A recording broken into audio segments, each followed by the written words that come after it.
मैं मौजूद हूँ जियागंज विधानसभा के जो माले के युवा विधायक है अमरजीत कुशवाहा, मैं उनके घर निवास पर मैं मौजूद हूँ। हालांकि मैं उनसे बातचीत करेंगे कि कल जो इनके पार्टी के द्वारा जो सम्मेलन रखा गया था मैरवा के नवीस धर्मशाला में, उस सम्मेलन का क्या मकसद था।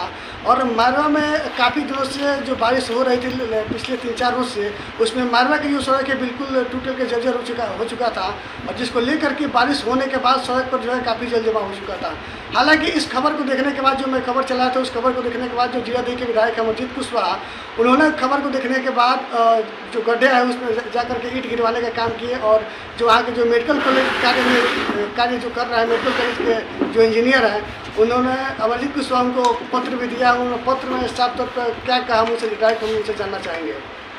कल आप लोगों के पार्टी के द्वारा एक कवि सम्मेलन रखा गया था, क्या उसका मकसद है? पार्टी का हर साल प्रखंड स्तरीय सम्मेलन होता है। उसी प्रक्रिया में नवीस धर्मशाला में पार्टी का 9वां प्रखंड सम्मेलन कल संपन्न हुआ है। सम्मेलन का मुख्य स्लोगन देश में मोदी सरकार के आने के बाद जो नफरत की राजनीति शुरू हुई है, फांसीवादी शासन व्यवस्था कायम करने की लगातार कोशिश की जा रही है, देश में लोकतंत्र और संविधान को रौंदा जा रहा है, इसके खिलाफ साथ ही साथ आम जनता जो लगातार महंगाई से त्रस्त है, बेरोजगारी से त्रस्त है, भुखमरी से त्रस्त है, ये एक तरह से कहा जाए तो दोनों ही सरकार, आपको मोदी सरकार और नीतीश सरकार, दोनों ही सरकार जनता को रोजी रोटी देने में, सुरक्षा देने में अक्षम साबित हुई है।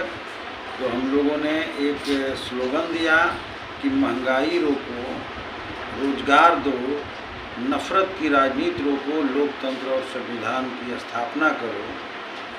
अगर सरकार ऐसा नहीं करती है तो इसके लिए संघर्ष तेज करो।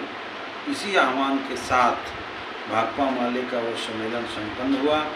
सम्मेलन में पार्टी के सांगठनिक ढांचा का पुनर्गठन होता है, पार्टी में आए हुए राजनीतिक वैचारिक समस्या पर चर्चा होती है, उसको ठीक किया जाता है, और भविष्य में 1 साल तक पार्टी की क्या कार्यक्रम होगी इसकी पॉलिसी तय होती है। तो पहले हम लोग प्रखंड का सम्मेलन कर रहे हैं। आगामी 30-31 जुलाई को पार्टी का सीवान जिला सम्मेलन है। तो सीवान जिला सम्मेलन से पहले सीवान जिला के जितने प्रखंड हैं सभी प्रखंडों में हमारी पार्टी का प्रखंड सम्मेलन होगा। उसी क्रम में कल मैरवा का हुआ। जिस तरीके से अपने देश का हालात बना हुआ है, कहीं ऐसा तो नहीं जो बिहार की सरकार है, जो केंद्र की सरकार है, वह देश के युवाओं को भड़काने की फेरा में लगी हुई है?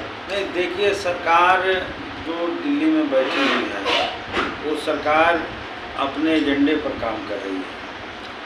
हिंदू राज बनाने का एजेंडा है उसका, जो आरएसएस के इशारे पर सब कुछ चल रहा है।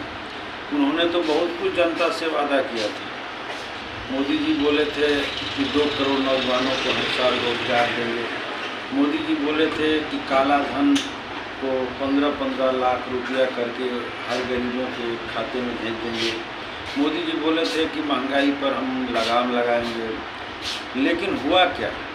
नोटबंदी मिला जिसमें आम जनता की तबाही हुई, लॉकडाउन मिला जिसमें आम जनता की तबाही हुई, और जीएसटी मिला जिससे कि आज आम जनता का गला घोटा जा रहा है। तो जो भी योजनाएं सरकार 8 साल के भीतर ले आई वो जन विरोधी साबित हुआ। और अब तो सरकार यहाँ तक पहुँच गई है कि देश के सारे संपदा को बेचते बेचते, रेल को बेचने का काम, हवाई अड्डा को बेचने का काम, सेल को बेचने का काम, ये सारा कुछ चल ही रहा था। अब हमारे देश के ठेका को भी सरकार कॉरपोरेट के हवाले करने की योजना ली है। अग्निपथ योजना क्या है? अग्निपथ योजना खुल्लम खुल्ला सेना में ठेका प्रथा लागू करने की योजना है। और साथ ही साथ उनकी ये भी योजना है कि 4 साल के लिए हम नौकरी देंगे, 4 साल में जो रिटायर होंगे फिर उनकी जगह पर नए नौजवानों को नौकरी देंगे, और इस सबको ट्रेंड करके इसमें ज़्यादा से ज़्यादा आरएसएस के लोगों को घुसाएंगे। जिनको 25% को कह रहे हैं कि हम 25% अस्थायी करेंगे, वो घुसाएंगे और सेना का एक तरह से भगवाकरण, सांप्रदायिकरण और देश की पूरी राजनीतिक माहौल को नफरत की राजनीति की ओर ले जाने की पूरी योजना में सरकार लगी हुई है। हमारा देश का संविधान असुरक्षित है, हमारे देश में लोकतंत्र असुरक्षित है। आज तक मैंने कभी नहीं देखा कि मैंने यदि कोई सरकार है तो उसके विपक्षी पर जिस तरीके के आज हमले हो रहे हैं, ऐसा हमला कभी हुआ है। हम बोल रहे हैं तो हमारी जुबान पर हमला है, धमकियां दी जा रही है, यहाँ तक कि ईडी लगा करके उनके घरों पर छापेमारी की जा रही है। चाहते हैं नरेंद्र मोदी जी कि हमारे देश में विपक्ष ही न रहे, एकल सत्ता चले, और एक दिन तो उनकी योजना ये भी है कि हमारे देश में चुनाव भी ना हो, लोकतंत्र पूरी तरह से खत्म हो और एक शासन कायम होगा जो हमारे देश की जनता के हित में नहीं है। और इसलिए हिंदुस्तान की जनता जब जब इस तरह की स्थितियां पैदा करने की कोशिश शासकों की ओर से हुई है, लड़ी है, आगे भी लोग लड़ रहे हैं, और आने वाले दिनों में लोकतंत्र की रक्षा के लिए एक तरह से कहा जाए तो आज अघोषित इमरजेंसी हमारे देश में लागू है। इसके लिए खिलाफ जनता लड़ेगी और एक न एक दिन मोदी को सबक सिखाएगा। कल सिवान के मलमलिया में एक मदारपुर एक गाँव पड़ता, वहाँ पर एक CHP संचालक था, CHP संचालक चल रहा था। हालांकि CHP जो संचालक है उनका कहना है कि 4-5 की संख्या में कल शाम को आए थे 4-5 अपराधी नकाबपोश, जो कि हमारे काउंटर पर रखे 4 लाख कुछ रुपए वो लोग लेकर के चले गए। हालांकि प्रशासन देखा जा रहा है कि बिल्कुल हर मामले में विफल दिखाई दे रही है। इस पर प्रशासन को कैसे जागरूक होकर के उन लोगों का साथ मदद? प्रशासन फेल है। नीतीश जी की सरकार में किसी भी पुलिस अफसर का कोई रुतबा नहीं रह गया है, बल्कि रुतबा उनका है आम जनता पर लाठियाँ बरसाया जा रहा है।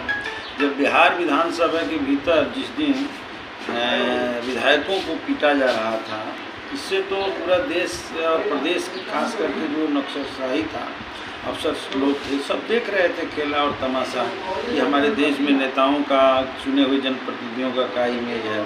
तो यदि हम लोगों पर हमला हो सकता है तो अफसर को अपराधियों का खौफ, अपराधियों पर अफसरों का खौफ कहाँ से होगा, पुलिस का खौफ कहाँ से होगा?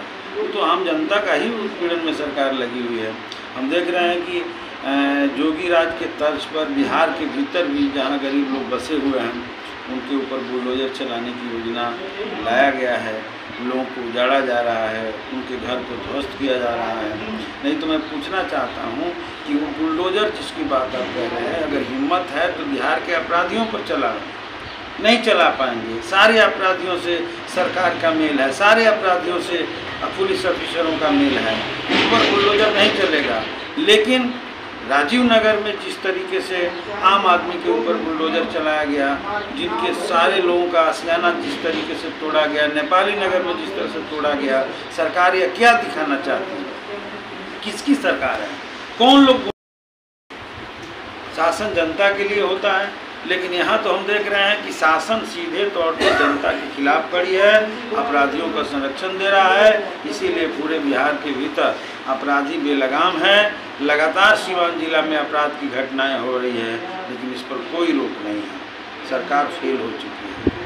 अभी 3-4 दिन पहले जो लगातार जो बारिश हुई थी, उसमें जो मारवा की जो सड़क है वो बिल्कुल जल जमाव में तब्दील हो गया था, टूट करके वो सड़क जो है बिल्कुल जर्जर हो चुका है। हालांकि जब सड़क का जब निर्माण कार्य चल रहा था, निर्माण कार्य पूरा होने के बाद 3-4 महीने तक भी सड़क नहीं चला। देखिए, जब सड़क बना था वो उच्च पथ का सड़क है, नेशनल हाईवे का सड़क है, और सड़क जब बना था उस समय मैं नहीं था, मैं जेल में था। आने के बाद 6-7 महीना गुजरा हुआ, सड़क का काम पूरा हुआ। हमको रिपोर्ट मिला कि सड़क जो है पूरी तौर पे ख़राब हो गई है, और सड़क का निर्माण कार्य भी पूरा तौर पे पूरा नहीं कराया गया था।